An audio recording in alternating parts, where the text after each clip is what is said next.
ધારાસભ્ય ચૈતર વસાવા તેમના પત્ની અત્યારે જેલ છે તેમાંથી મુક્ત નહીં થાય કેમ કે મામલો ગુજરાત હાઈકોર્ટમાં ચાલી રહ્યો છે અને આજે શું દલીલો થઈ છે તે મામલે જ વાત કરવી છે। વૈષ્ણવજન તો તેને કહીએ જે પીડ પરાઈ જાનાને રે।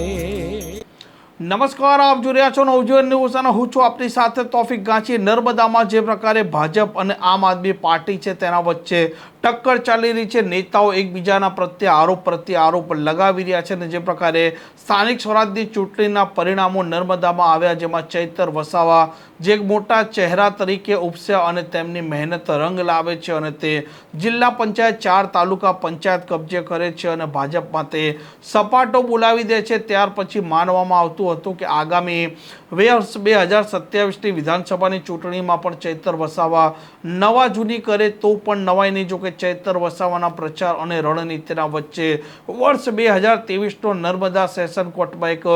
મામલો ચાલી રહ્યો હતો જે વન વિભાગ છે તેના કર્મીને ફટકારવાનો અને સેશન કોર્ટ ચૈતર વસાવા સહિત 9 લોકો છે તેમને દોષિત ઠેરવે છે, 7 વર્ષની સજા ફટકારે છે અને તે વડોદરાની સેન્ટ્રલ જેલમાં બંધ હતા જેમાંથી એક મહિલા છે તેમને ગુજરાત હાઈકોર્ટ છે તે જામીન આપે છે અને અત્યારે જામીન માટે સુનાવણી ચાલી રહી છે। ચૈતર વસાવાના પત્ની શકુંતલા વસાવાની અને અન્ય ખેડૂતો છે તેમની અને જે પ્રકારે ગુજરાત હાઈકોર્ટમાં મામલો ચાલી રહ્યો છે તેમાં આ ખેડૂતોના જે વકીલો દલીલ કરી રહ્યા હતા, ચૈતર વસાવાના પત્ની શકુંતલા વસાવાના વકીલ પણ જે વિશાલ દવે દલીલો કરી રહ્યા હતા જામીન માટે, તે દલીલો આજે હવે પૂર્ણ થઈ છે અને હવે દલીલો ચાલુ થવાની છે સરકાર પક્ષ એટલે કે સરકારી વકીલની અને સરકારી વકીલની દલીલો પૂર્ણ થયા બાદ ગુજરાત હાઈકોર્ટ છે આ દોષિતો છે તેમના